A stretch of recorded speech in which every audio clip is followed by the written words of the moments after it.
Hi everyone, welcome back. ये geography of Gujarat से related कुछ हमने थोड़े से रॉ नोट्स बनाए थे। Let's try to revise that. First is this is the map of Gujarat. अब यहाँ पे मतलब broadly what we should be able to remember इस मैप में कि ये जो ग्रीन वाला रीजन है, this is called Saurashtra region. This orange वाला region this called Kutch region. फिर ये जो हमने मार्क कर रखा है ऐसे मतलब एज सच कुछ, अब बाकी जो रीजन्स हैं उनके एज सच कुछ नाम नहीं है, but this could be called as मतलब सेंटर ऑफ गुजरात हो गया, या फिर क्या कहते हैं यार इसको, कलर वाइज देख लेते हैं। चलो यहाँ पे क्या लिख रखा है, it's written as middle Gujarat, तो ऐसा कोई नाम है नहीं। बट ब्रॉडली मतलब we should be knowing that when we talk about the region of Saurashtra, then what are the districts that are coming there. Surendranagar से शुरू होता है हमारा, जूनागढ़ तक जाता है, ठीक है। तो सुरेंद्र नगर हो गया, राजकोट हो गया, जूनागढ़ हो गया, जामनगर हो गया, पोरबंदर हो गया, अमरेली हो गया, भावनगर हो गया। इसमें से कौन कौन सी अपने को याद है? डायरेक्शन वाइज जाते हैं। सुरेंद्र नगर से हम क्लॉक वाइज जाएंगे, सुरेंद्र नगर आएगा, फिर हमारा भावनगर आएगा, फिर अमरेली आएगा, उसके बाद हमारा जूनागढ़ आना चाहिए, फिर पोरबंदर आएगा, फिर हमारा जामनगर आएगा। जामनगर हमारा गल्फ ऑफ कच्छ को लगता है, ठीक है। उसके बाद अपना राजकोट आएगा। तो ये हमने याद कर लिया, ये हमें याद रखना ही है, ठीक है। एक और बार देख लेते हैं क्लॉकवाइज सबसे पहले जो हमारा आ रहा है, क्या नाम है, सुरेंद्र नगर आ रहा है। सुरेंद्र नगर के बाद आएगा हमारा कौन सा आने वाला है भाई, देखना पड़ेगा क्या। सुरेंद्र नगर के बाद देख लेते हैं, अच्छा ठीक है। सुरेंद्र नगर के बाद हमारा भावनगर आ रहा है, भावनगर के बाद अमरेली आ रहा है, अमरेली के बाद जूनागढ़ आ रहा है, जूनागढ़ के बाद पोरबंदर आ रहा है, पोरबंदर के बाद आपका फिर क्या नाम था उसका जो बहुत फेमस था, जामनगर आएगा। फिर उसके बाद आपका राजकोट आपका सेंट्रल में आ जाएगा। जूनागढ़ वगैरह क्यों इंपॉर्टेंट है, जूनागढ़ में अपना वो है, क्या कहते हैं उसको, गिर नेशनल पार्क है उसके। बाकी ये कच्छ वाला तो पूरा रीजन जो ऊपर का है वो कच्छ ही है। फिर कच्छ का जो नॉर्दर्न पार्ट है that is known as Rann of Kutch. Rann of Kutch हमारा पाकिस्तान से लगता है, पाकिस्तान से मतलब एक तो पाकिस्तान से बॉर्डर भी लगती है इसकी, तो that's why it is important. ये अनहैबिटेबल रीजन है, ये पूरा का पूरा मतलब मार्शी लैंड है, सॉल्ट मार्शी लैंड है। And Kutch is also the biggest district in India. बाकी बनासकाठा, पाटन, ये सब सच याद करने की ज़रूरत है नहीं, बट जैसे पूछ ले गल्फ ऑफ कच्छ से कौन सी डिस्ट्रिक्ट्स लग रही है, तो ऊपर से अपना कच्छ लग रहा है, और नीचे से जब हम देखें तो जामनगर लगता है अपना, फिर राजकोट लगता है, जामनगर राजकोट। तो ये अपना थोड़ा सा क्लैरिटी हो गया। मतलब ये सारी चीज़ें भी दिस इज़ क्वाइट मतलब एक्सपेक्टेड होता है। अब ऐसा पूछ सकता है कि महाराष्ट्र से जो है, क्योंकि I have been associated with both the states, तो गुजरात की कौन सी जो डिस्ट्रिक्ट है उसकी बॉर्डर महाराष्ट्र से लगती है। तो इसमें बता सकते हैं कि जैसे तापी की लगती है, ये हमें पता है, डांग की लगती है, ये भी हमें पता है, नर्मदा की लगती है, ये भी पता है, 3 हो गया। तो वडोदरा की भी लगती है, वडोदरा से शुरू होता है, वडोदरा लगेगा, नर्मदा लगेगा, तापी लगेगा, फिर डांग लगेगा, फिर नवसारी वलसाड़, इन दोनों की भी लगती है, ठीक है। तो ये बता देंगे। ऊपर से चलते हैं, नर्मदा की ऊपर से वडोदरा की लगती है, नर्मदा की लगती है, डांग की लगती है, वलसाड़ की लगती है, वलसाड़ की लगती है, तापी की लगती है, ठीक है। बता दिए, इतना काफ़ी है। आगे देखते हैं। आज सच हमने कंटेंट क्या किया थोड़ा बहुत जो प्रिपेयर किया था। एक मल्की करके प्रैक्टिस होती है, मल्की करके प्रैक्टिस क्या है, I think this related to something related to forest. CAMPA के अंडर आता है, नेशनल फॉरेस्ट पॉलिसी जो 2018 में बनाई थी उसके अंदर था। ये मेनली डांग में प्रैक्टिस की जाती है, और कुछ रेवेन्यू वगैरह जनरेट किया गया था। मल्की का मतलब मेन एडवांटेज ये था कि the revenue that was being generated, that revenue was being used for development of the region that is Dang region. इसमें क्या होता है, शायद प्लांटेशन वगैरह करते हैं कैंपा के अंडर। मल्की ठीक है, इतना नाम ठीक है।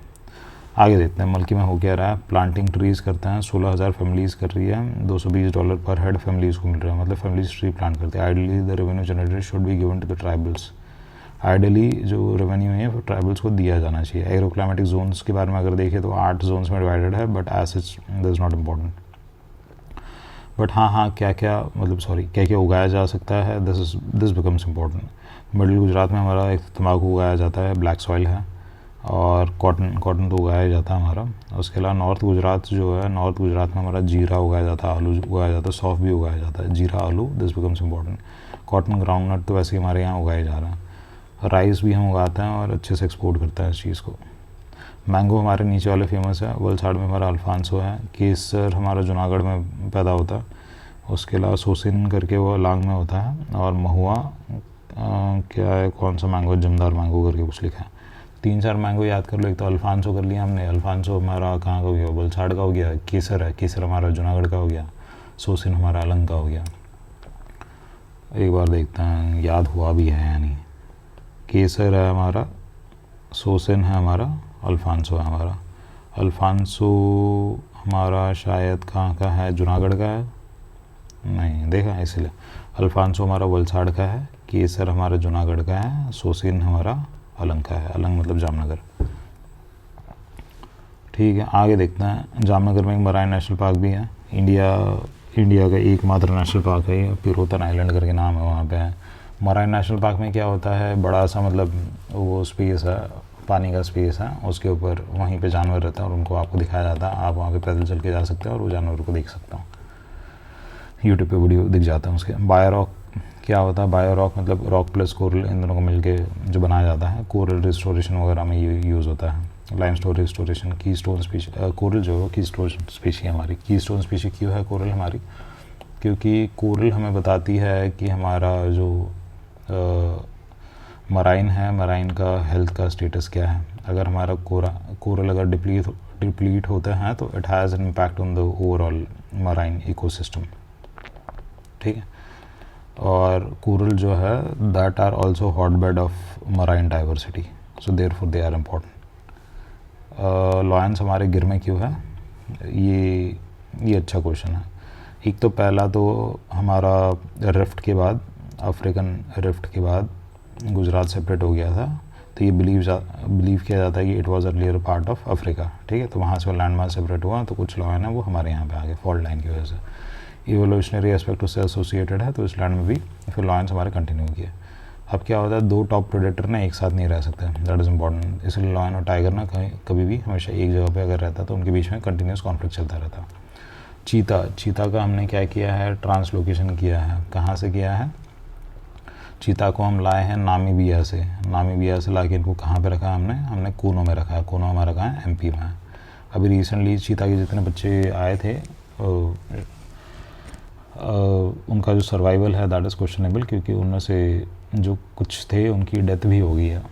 तो क्योंकि ये आर्गुमेंट यहाँ पे इसलिए आता है क्योंकि there have been arguments that the lions from Gir should be translocated and they should be shifted to other places also. और रीजंस क्या दिए जाते हैं, that is important to ensure first is there diversity, second is to protect them from any of the natural calamities. क्योंकि last year नहीं, जैसे 2-3 साल पहले एक वो आया था, जैसे कैनाइन वायरस आया था। तो कैनाइन वायरस जब आया था तो इनकी क्या वैक्सीनेशन वगैरह तो है नहीं, these lions are not vaccinated for anything. So if any kind of this kind of epidemic comes again, then there is a high possibility that the population of the lions can gradually extinct। ठीक है, तो ये ना हो इसके लिए there has to be a geographical diversity। अब geographical diversity ensure करने के लिए अभी क्या किया है, पहली चीज़ तो ये है कि government of Gujarat it has started shifting these lions to one of the other sanctuaries that is in Gujarat only। बाड़ा करके नाम है इसका। बाड़ा I think it is in बाड़ा कहाँ आता है अपना, पोरबंदर में शायद। तो एक तो बाड़ा में शिफ्ट कर रहे हैं, और उसके अलावा जो आर्गूमेंट्स ये हैं कि आर्गूमेंट्स ये दिए जा रहे हैं कि these lions should also be shifted to other states. तो अदर स्टेट्स में क्या क्या प्रोस्पेक्टिव हमारे ऑप्शन है, पहला है हमारा मध्य प्रदेश एक ऑप्शन है। तो जब हम लॉयंस को शिफ्ट करने के बारे में सोचते हैं तो what are the factors that we need to keep in mind, ये थोड़ा इंपॉर्टेंट हो जाता है कि लॉयंस जो है first is they are deciduous animals. ठीक है, इनको डेसिडियस फॉरेस्ट चाहिए, तो इनको क्या है, they need grounds which are clear. तो इसीलिए क्या होता है कि अगर हम इन्हें एवर ग्रीन फॉरेस्ट में अगर शिफ्ट कर दें तो their survival will be quite difficult. तो इसलिए एवर ग्रीन में अगर हम उन्हें शिफ्ट नहीं कर सकते, मतलब जो नॉर्थ ईस्ट के जो रीजन है जो एवर ग्रीन है, और वेस्टर्न घाट्स के जो रीजन है, सदर्न इंडिया के जो रीजन है जो एवर ग्रीन है, तो ये तो हमारे फिर आउट ऑफ कॉन्टेक्स्ट हो जाता है कि इनमें तो हम शिफ्ट नहीं कर सकते। तो कुछ ही हमारे रीजन्स बचते हैं, कुछ स्टेट्स बचते हैं, कुछ हमारा महाराष्ट्र के रीजन हो गया, फिर MP का रीजन हो गया, छत्तीसगढ़ का हो गया। ठीक है, यही कुछ स्टेट्स हैं जहाँ पे हम लॉयन को शिफ्ट कर सकते हैं। तो बात जो हुई थी, मतलब जो डिबेट चल रही थी कि lion has to be shifted to Kuno Palpur. ठीक है, बट कूनो पालपुर वगैरह में तो अपने क्या आ गया, अभी चीते आ गया। वैसे चीते और लॉयन है ना एक साथ रह सकते हैं, क्योंकि चीते टॉप प्रेडेटर नहीं है, लॉयन अपने टॉप प्रेडेटर है, ये हमने देखा। आगे देखते हैं रॉयल डिसीज़ क्या होती है। रॉयल डिसीज़ करके कुछ कॉन्सेप्ट था, उसमें क्या ब्लड क्लॉट नहीं होता, ब्लड क्लॉट नहीं होता। ये तो क्या होता है ना, जब सांप अब भी कटता है ना, तो कुछ कुछ सांपों का जो ये होता है क्या कहते हैं, जो पॉइजन होता है वो भी ब्लड क्लॉट होने से रोक देता है। जैसे क्या कहते हैं उसको, जैसे मेन लैंड जो टाइफन करके सांप होता है ऑस्ट्रेलिया में, तो वो सबसे लीथल सांप है पूरे वर्ल्ड में। तो वो अगर काटता है तो क्या होता है, उसमें हीमोटॉक्सिन न्यूरोटॉक्सिन दोनों होता है, दोनों ही अटैक करता है। तो हीमोटॉक्सिन वाला जब काटता है तो वो क्या करता है, आपको ब्लड के अंदर छोटे छोटे ब्लड क्लॉट्स बना देता है। बट तो जहाँ पे काटा है हम, तो वहाँ पे क्या होता है, ब्लड क्लॉट बन नहीं पाता, तो इसलिए जो इंसान है वो ब्लीडिंग से ही मर जाता है। ठीक है, तो कोबरा वगैरह जो अपने सांप है ना, उनसे भी 27-28 गुना उसका जो पॉइजन होता है वो डेडली होता है। हमारे जो फॉरेस्ट सर्विसेज का जब इंटरव्यू जब आएगा ना, तो उसके लिए जब हम तैयारी शुरू करेंगे, अभी 26 को इसका ख़त्म हो जाएगा, उसके बाद हम तैयारी शुरू करेंगे उसके लिए। तब इन डिटेल फॉरेस्ट के लिए बहुत अच्छे से करेंगे। और अर्थक्वेक के फॉल्ट्स वगैरह अगर हम देखें तो कच्छ जो है कच्छ में जो हमारा अर्थक्वेक आया था वो 6.9 रिक्टर स्केल का आया था। 2 स्केल होती है, एक मर्सली स्केल होती है, एक रिक्टर स्केल होती है। रिक्टर स्केल हमारी 1 से 10 में मेजर की जाती है, मर्सली जो स्केल है 1 से 12 में मेजर की जाती है। कच्छ में जो अर्थक्वेक आया था, मतलब जो भुज में आया था, वो 26 जनवरी 2001 को आया था, और उससे काफ़ी इम्पैक्ट आया था। अब उसके इम्पैक्ट की वजह से किस तरीके से रिहैबिलिटेशन हुआ है गुजरात में, that is also important. Rehabilitation किस तरीके से हुआ है, गवर्नमेंट के थ्रू हुआ है, इसके अलावा NGOs इन्वॉल्व थी, उनके थ्रू हुआ है। क्या चेंजेस आए हैं इस अर्थक्वेक के बाद, एक तो अर्थक्वेक रेसिस्टेंट बिल्डिंग फॉर्मेशन ये शुरू हुआ है, प्लानिंग करके थोड़े से स्ट्रक्चर्स वगैरह बनाए हैं, रिहैबिलिटेशन में काफ़ी काम किया गया है। And this is also seen solidarity among people belonging to different communities, that people irrespective of the differences in religion, caste, class etc, they had come together to help each other। तो इसकी वजह से अभी कच्छ का earthquake वाला rehabilitation वाला article देख लेते हैं एक बार, दैट ऑल्सो बिकम्स इम्पॉर्टेंट, क्योंकि ये कुछ टॉपिक्स भी है जो लास्ट इंटरव्यू में भी पूछे गए थे कि फॉर एग्जांपल जैसे लातूर में जो अर्थक्वेक आया था, वो उसके क्या रीजंस थे, how the rehabilitation had taken place, and similar kind of question was also asked on the plague that had come in Surat and how Surat had coped with that। तो इसलिए ये कुछ क्वेश्चंस हो जाते हैं जो important हो जाता है। कच्छ वाला जो रीजन हमारा जोन 5 में फॉल करता है, जोन 5 जो हमारा मतलब मोस्ट डिस्ट्रक्टिव जोन है। आगे देखते हैं क्या क्या है। कच्छ मेनलैंड अपलिफ्ट करके कहता है इस प्लेट को शायद, जिसकी वजह से अर्थक्वेक आया है। ठीक है, तो अफ्रीकन ड्रिफ्ट वैली है ना, वो हमारी गुजरात तक जाती है। गुजरात का जो कच्छ रीजन है ना, यहाँ तक भी जाती है वो अंदर से, अगर आप देखोगे पानी के तो यहाँ कोई अगर इम्पैक्ट आएगा तो यहाँ पे भी आएगा। ये फॉल्ट ना एक्टिव ही है, एक्टिव ही रहती है, कच्छ मेनलैंड फॉल्ट कहते हैं इसको। आगे देखते हैं फॉरेस्ट पॉलिसी के केस में क्या है। गुजरात की एक फॉरेस्ट पॉलिसी है हमारी जो हम लाए थे, एक national forest policy. National forest policy की लाइन्स पे ये डिफरेंट स्टेट्स अपनी फॉरेस्ट पॉलिसी निकालते हैं।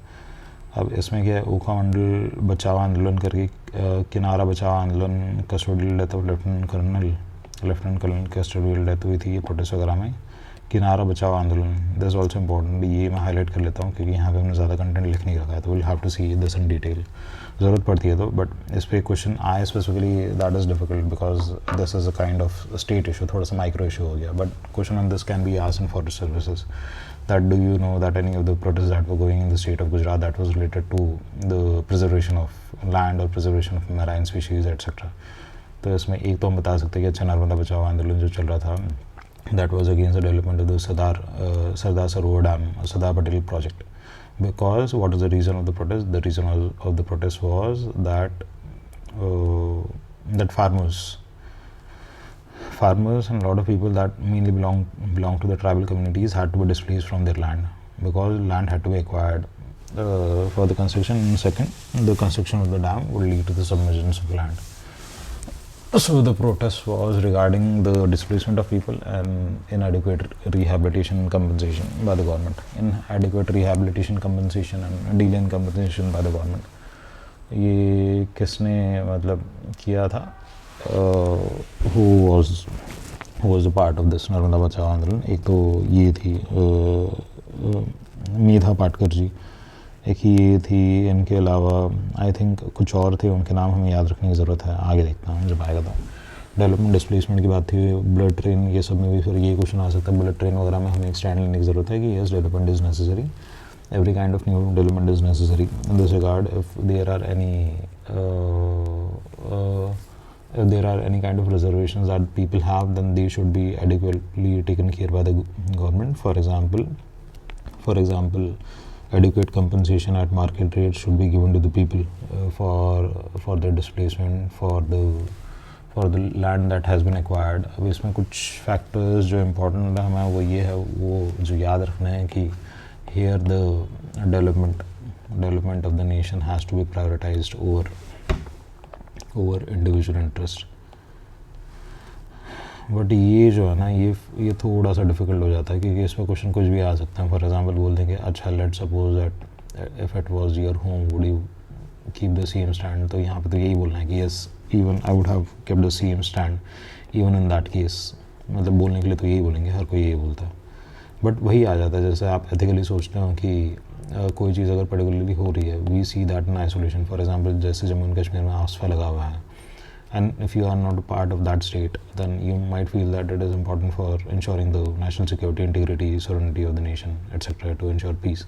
But it also might be possible that someone who is living in that state, अब सपोज के लिए कोई स्टेट में रह रहा है and he has not been able to access the internet since the past 1 year, सिर्फ 2G चल रहा है, कुछ काम नहीं कर रहा है, एंड सपोज के लिए that person is also preparing for one of the government services, examination के लिए कुछ भी कर रहा है, कैट वैट किसी की तैयारी कर रहा है, तो don't you think that it is a kind of relative disadvantage to that person as compare to someone who is preparing in the city हो गया, दिल्ली हो गया, मुंबई हो गया, where he has access to everything.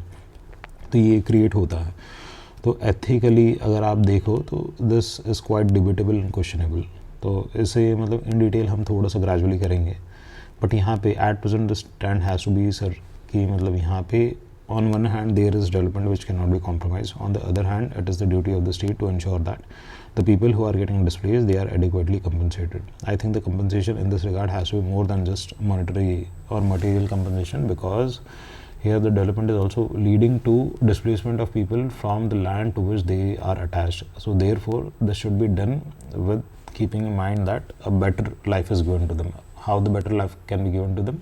By providing them housing with adequate facilities first thing, and providing them better job prospects. अगर ये दो चीज़ें मिल रही तो डिस्प्लेस करने के लिए कोई मना नहीं करेगा, क्योंकि भारत में वैसे ही काम के लिए ही लोग एक जगह से दूसरी जगह जाते हैं। ठीक है, तो इस तरीके से अगर आप बताते हो तो it seems to be convincing in nature.